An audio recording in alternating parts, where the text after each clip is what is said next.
do we love? I've had this for like 2 years and I don't even think I've worn it on the channel. Hi everyone, I've decided to come out of hibernation for a little bit to say hi and to do some end of the year wrap up videos. This first one is going to be my favorite books of 2024. I had a decent reading year. I read 32 books, which is on par for me. I usually read anywhere between 20 to 30 books a year. In fact, last year was my worst reading year yet. I only got through like about maybe 15 or 16 books. So this has been like a great improvement on that, and I'm very, very happy about that. I decided to do a top 5. I thought that would be a fairly decent like percentage of the books that I read this year. That's roughly 1 in 5, 5 to 6 books. I will be talking about them in order, building up to my absolute favorite book of the year, which I definitely think that I do have one. But we'll start at 5th place with Shubeik Lubeik by Deena Mohamed. So this one is a graphic novel that takes place in Egypt, and we follow 3 different characters, and the book is set in 3 different parts, and it takes place in an alternate reality where you can buy wishes in bottles and make those wishes. Like a genie comes out of the bottle and you just wish for something and it comes true. That's kind of what this book explores on a surface level, but beyond that, it's really such a fascinating exploration of Egyptian society, of class, of culture, of religious and ethnic dynamics. Also even up to things like international relations and stuff like that. It's a book that kind of explores like in a world where we can make wishes, where we can, try to, fix the problems in our lives, whether they be health problems, mental health problems, financial problems. What would that look like in the world that we know? And how would that affect people? And the whole class dynamic of cheaper wishes versus more expensive wishes. It's just a really, really fascinating read. And I absolutely loved it. And I think that, if you want to read more graphic novels, Shubeik Lubeik is the way to go. Honestly, is one of the best graphic novels, if not the best graphic novel that I read this year, of all time actually. And the art is really phenomenal. Some of the pages are colored, and especially the colored panels are so freaking gorgeous. I love, love, love, love this book. Highly, highly recommend if you want to read a really good graphic novel. The next book is a non-fiction book. It's the only non-fiction book on the list, and that is Azadi, Freedom, Fascism, Fiction by Arundathi Roy. This is a stunning collection of essays and think pieces that was published in 2020 about freedom, fascism, and fiction. Mostly Arundathi Roy is talking about the rise of the fascist right-wing Hindutva government that has recently, well, not recently emerged, but has really, grasped onto power within the last decade in India. Specifically, she's talking about the ways in which the government has negatively affected certain groups of people in India, like Muslims, working class people, Kashmiris, and other groups of people. And it's a really, really fascinating insight into what the government is doing, what it looks like, and offers a really brilliant critique from a very controversial author like Arundathi Roy. There's like warrants out for her arrest in India and stuff because her work is that critical of the government, and honestly she's not even saying anything that radical or revolutionary. She's just literally trying to write about justice and freedom. She also talks a lot about fiction. Arundathi Roy has only 2 fiction books, one of which, her first novel, won the Booker Prize back in 1997, which is also when I was born. And so she's known a lot for her fiction, and she writes in this book like about the importance of fiction and how fiction is like a necessary tool in, revolutionary art and activist work. It allows writers to kind of freely toy with, and not just toy with, but speak back to power. And the way that she talks about that in this book really resonated with me. It really made me proud to be a reader in some ways. And it's a fantastic book if you're looking to read more leftist literature and you really want to kind of broaden that spectrum and read outside of just from like a Western perspective. Really highly recommend that you read Arundathi Roy in general. She's written tons of amazing nonfiction books, but this book in particular is a really, really good place to start. The next book that I have to talk about is Disorientation by Elaine Chou. This is a book that I picked up out of the library, so I don't have a copy of it, but it is just a wild ride. When I found this book and I read the back summary and I saw that it was about like a 29-year-old PhD student who has been in her program for 8 years and is dying to finish, and finally comes across some data to help her, get to where she needs to go and finish her thesis. Like, I really related to that because I'm also a postgraduate student who's been in a master's program for much longer than I should have been in it. And, I really related a lot to this book in terms of the ways in which it explores how academia eats you up, how, postgraduate studies, especially if you do like an MPhil or a PhD, can be like Hotel California, and it feels so impossible to finish, especially when you start at a young age and you're sort of seduced by the idea of like being this intellectual, this academic. It's like the system almost preys on young people who are intellectual and who are really enthusiastic about learning. And this book comments on that in a really, really interesting way, but it's also a very satirical novel, so it's kind of funny at the same time, and you have to suspend your disbelief. And the book dives into a lot more than just the what I just talked about. It's really a story about the ways in which East Asian people in particular are treated by, and also how their culture is fetishized by academia in the United States. I would actually liken this book to Yellowface by R.F. Kuang, where Yellowface is a satirical like commentary on / critique of the publishing industry, and particularly the treatment of East Asian people in the publishing industry. This book is exactly that, but for academia instead. And I actually quite like this a lot more. I thought the satirical elements were just incredible.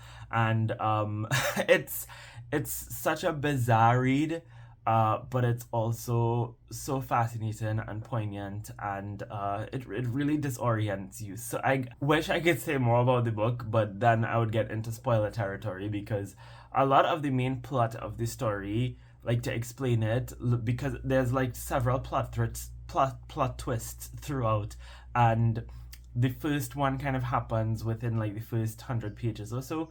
So it's kind of like difficult to explain too much about what the story is about without spoiling it. But what I will say is that it's kind of a mystery. It's kind of the main character trying to figure out something, because she goes into the archives, she finds something really useful, and as she digs further into it, it sends her down this spiral that deconstructs and dismantles her life as she knows it. And it is just fascinating. While I do relate to like a lot of the things that the main character is going through, I'm thankful that nothing that I've experienced is to the extent of what she went through in this book. So definitely give this one a try. It's really good. Of course, if you watched some of my other videos this year, you'd probably realize that this book would be here. And my second favorite book for the year is 1,000 Splendid Suns by Khaled Hosseini. I don't know if I need to explain what this book is about, because this is one of those books that like most people have read, but it is basically about these two women in Afghanistan, Mariam and Layla. Their lives end up intersecting in ways that they probably didn't expect, and especially Layla. And what this leads to is a very unlikely friendship and almost allyship. It takes place in Afghanistan in the context of the fall of the Soviet Union and their control over Afghanistan, and the rise of the Taliban. And it explores life under the Taliban until they were, I guess, like paused or pushed out by the US in the early 2000s. Obviously, we know they're back in power now. The book ends around that time. And it is a story that so deeply impacted me. It is a book that made me feel all types of emotions. It's essentially an exploration of misogyny and the treatment of women in Afghan culture, and the ways in which the government of Afghanistan, the Taliban, creates the capacity for that. And It is so incredibly heart-wrenching and difficult to read. At the same time, it is an incredibly beautiful story that does not stereotype Afghanistan and reduce it to this horrific place or whatever, but contextualize the things that do make Afghanistan a difficult place to live, whilst also celebrating the beauty in its culture and even the beauty in the Islamic identity of some of the characters. It's so good. And Khaled Hosseini, I haven't read anything from him prior to this year. I can see why. I see why now so many people love and appreciate his work, because this was just a fabulous read. And now we've come to the moment of truth, my favorite book of the year. And to be honest, I was considering having this as my favorite book because I really, really loved it. And coming down to the end of the year, that might have been the case if it wasn't for the fact that I had read this book. I really sat down with myself and I was like, what's the book that stuck with me the most? What is the book that I continue to think about the most? And it's honestly going to have to be Against the Loveless Will by Susan Abulhawa, which I read out of the library as well. So again, I don't have my own copy. Well, actually, I do have my own copy of this book and Disorientation, but they haven't gotten here as yet. I'll probably get them at the end of the month. But yeah, this book, I don't even know where to start. This is a story by an author who I'd read from before. I read Mornings in Janine about 2 years ago, and ironically, not surprisingly, that was my favorite book of 2022. So I sense that I have a new favorite author, in the works, and that would be Susan Abulhawa. This is just a beautiful story about Nahad, who we meet as a child. She's born in Kuwait to Palestinian parents who were refugees that fled to Kuwait. The book follows her life growing up in Kuwait, getting involved in being a dancer, eventually being involved in sex work. It follows her life under Iraqi occupation in Kuwait and her eventual moving to Jordan for some time before eventually moving back to or returning to Palestine for the first time in her life. And the story is essentially a story about Palestinian resistance because we're actually being told the story of her life in retrospect. She's telling it from the cell of an Israeli high security, like maximum security prison. And writing it from that cell, you can tell that she did something. She got involved in the resistance somehow or the other and was caught and put in jail. And you are essentially reading the book to get to that point. We start off with her early life, as I said, living in Kuwait, then living in Jordan, and then her eventual return to Palestine. And then we read her life as she gets involved in the Palestinian resistance, which is ultimately what this book really celebrates. It talks about resistance, the necessity of resistance.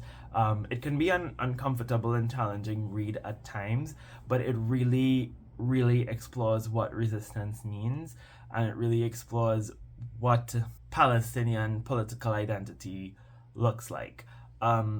I loved this book. I loved the characters. I loved the writing. Susan Abulhawa is a phenomenal writer. I was so attached to these characters, their stories. I felt for them. I felt all the emotions. The description of Palestine, of the food, of the culture, just like Mornings in Janine, you can tell that, Susan Abulhawa, when she writes of her homeland, she writes of it with so much love. It feels like you're reading a love letter to Palestine. And it was just an immaculate book. It was a fantastic, fantastic read. If you have not read this book, you must read this book. I think it is so necessary, especially right now with what's going on in Palestine. But it was necessary before, these books have been necessary since 1948, and they will continue to be necessary even after Palestine is free, because they allow us to understand what life under occupation looks like, right? People have become so conscious of what's going on. So much consciousness raising has been happening because of social media, because of the fact that we're seeing what's happening on the ground, through our phones. But I also feel like a mode of understanding the world that is just as effective, and if not sometimes more effective, is reading, especially reading fiction, which is why it's no coincidence that Arundathi Roy talks about its revolutionary nature. So that's it, everybody. Those are my top 5. Was that 5 books? I think, yeah, those are my top 5 books of 2024. I can't believe the year's over. Like, I'm literally, well, it's not over as yet. I'm actually filming this on the 31st. So it's almost over. I can't believe it because it does not feel like 2024 should be over. Like, I haven't, like, you know, when the year turns and it's a new year and you feel like, you know, the first 2-3 months you're still writing the previous year when you're writing down the date, and it still doesn't feel real as yet. But then by the time March, April hits, you're like, okay, it's the new year now. I never felt like that. I never stopped having that feeling for 2024, and now we're in 2025. It does not feel right. But at the very least, what we can say is we should just be grateful that we had another year. And I would like to wish everybody the best for the new year to come. Inshallah, may we all have a prosperous, happy new year. May justice prevail. Long live, viva la revolution. I hope nobody who shouldn't see that sees that. That's going to be it for me for now. I will try to do 2 more videos consecutively, one tomorrow and one the next day. I do have to do a wrap up, and I'm thinking about maybe doing like a plans for 2025 type video. We'll see. But I hope you enjoyed this nonetheless, and if you share any favorites with me, let me know in the comments. If you have any noteworthy favorites this year, please let me know in the comments down below what they were.